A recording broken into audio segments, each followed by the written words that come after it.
Hi guys, welcome back to a brand new video. In this episode of Setting the Record Straight, I'm going to list 10 foolproof reasons why Trump will win the election in 2020. So without further ado, let's get right into it.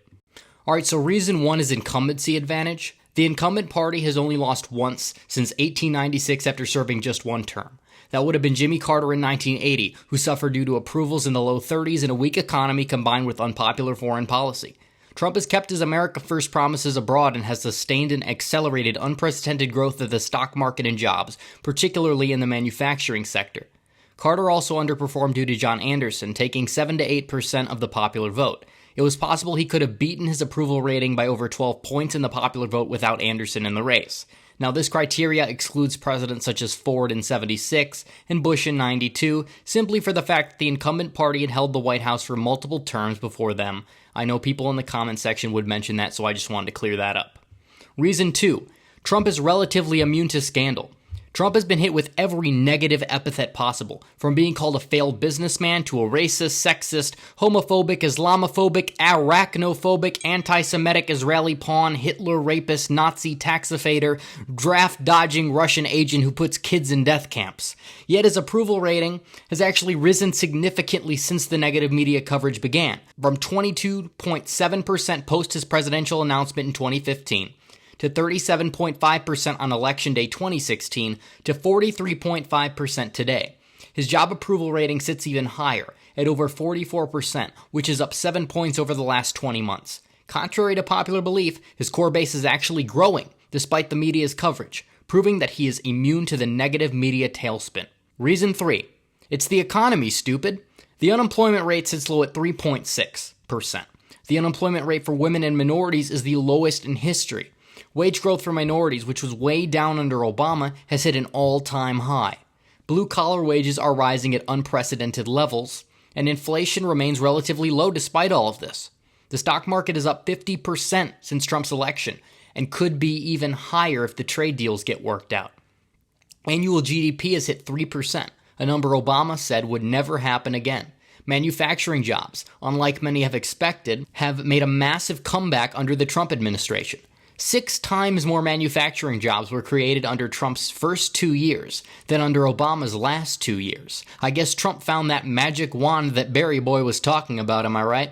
And even though it is partially true that the economy was doing better than before, it won't matter to many voters because every economic metric, those that were already improving, those that were stagnating, and those that were declining, have all improved under Trump. Opinion polls since the election have increasingly indicated that most people view the economy as good or excellent, and polls increasingly favor giving credit to Trump as opposed to his predecessor in recent months. Reason 4. Trump's war chest. Trump has already built up a massive war chest for 2020 spending that is unlikely to be matched by any other candidate. Trump won last time despite being outspent 2-1 by Hillary Clinton. This time, Trump will have his chance to outspend his opponent by 2-1, which will give him a massive boost. Using such spending on ads in suburban areas that simply show economic statistics will flip certain counties and possibly change the electoral map further in his favor. Reason 5. Hillary wasn't that weak of a candidate. It's true that she was scandal-plagued and not very popular, but she did have a lot of strengths. She was a woman, which energized all of the miserable, middle-aged, fat feminists in the country to vote for her, as well as many other people who simply wanted to see a woman president. Hillary was also Secretary of State, a 2-term senator, and a first lady with extremely good fundraising skills. Her successor will have the scandals and dirt on them as we had on her, but no candidate that the Democrats put up will have all of her strengths either, which brings us to reason 6. Reason 6, the Democratic candidate will be weak. Democrats are going to do one of two things. 1, nominate a far-left candidate like Sanders, Warren, or Harris that will alienate the majority, or they will nominate a bland, boring corporate Democrat like Joe Biden who will alienate the Sanders wing of the party, similar to what happened in 2016. Except this time around, the Sanders wing will be more fed up and more people will vote for Trump out of spite as they are even more sick of the DNC screwing them over, and the fact that they can start over again in 4 years instead of waiting 8 years to get the candidate that they're actually excited to support from their party. Reason 7. Trump has beaten everybody and all of his opponents crumble. Trump has beaten the Bush and Clinton dynasties as well as 17 other Republicans. Who's to say he can't beat a geriatric socialist or a former segregationist flip-flopper who can't respect children's personal space, or a crack-addicted skateboarder, or a fake Native American? I sure think he can. Now, Trump is undoubtedly a marketing genius. Anyone that attacks him will get branded with some name, like Low Energy Jeb or Crooked Hillary. To boot, everyone who seems to attack Trump usually goes down. Look at Colin Kaepernick. Look at Jussie. Look at the Chinese economy. Look at Michael Avenatti. Look at rhinos like Corker and Flake. And many, many more. Reason 8. Republicans are more unified. Unlike the Democrats, whose frontrunner is currently barely polling at 30% strictly based off name recognition, Trump has unified the entire Republican Party behind him, for better or worse. Polls show that Trump's approval consistently is hovering above the 90% mark for Republicans, as he even brought previous establishmentarian detractors, such as Glenn Beck and Ben Shapiro, aboard the train as well. A major primary challenge is unlikely to occur, as well, which usually is what happens when incumbents lose. I will be shocked if Bill Weld ends up getting more than 10 delegates at the 2020 RNC, even if he does get Mitt Romney's endorsement.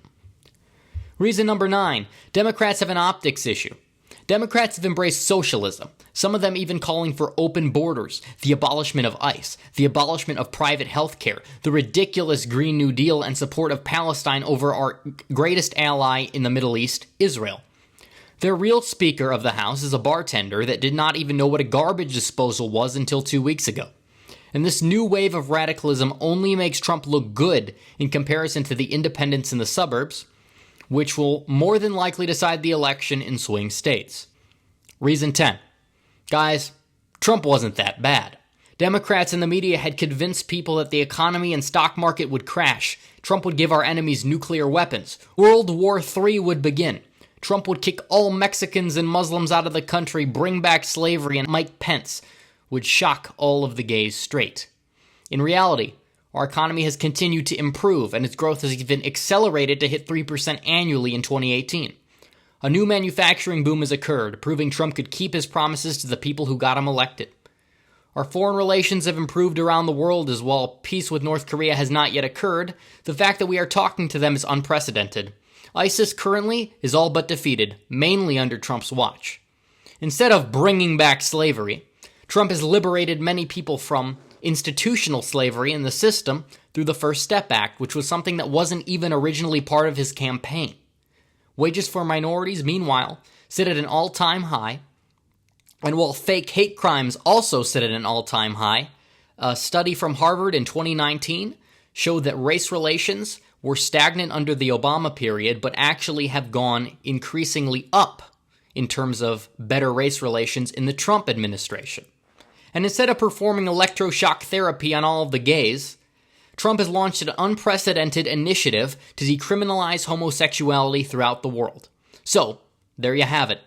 There's 10 reasons why Trump will defy the odds once again and cruise to re-election in 2020. Please tell me what you think in the comments. Please like this video and subscribe to get me to 4,000. Follow me on social media and donate to the Patreon, links in description. Thanks again for watching, guys. Red Eagle, out.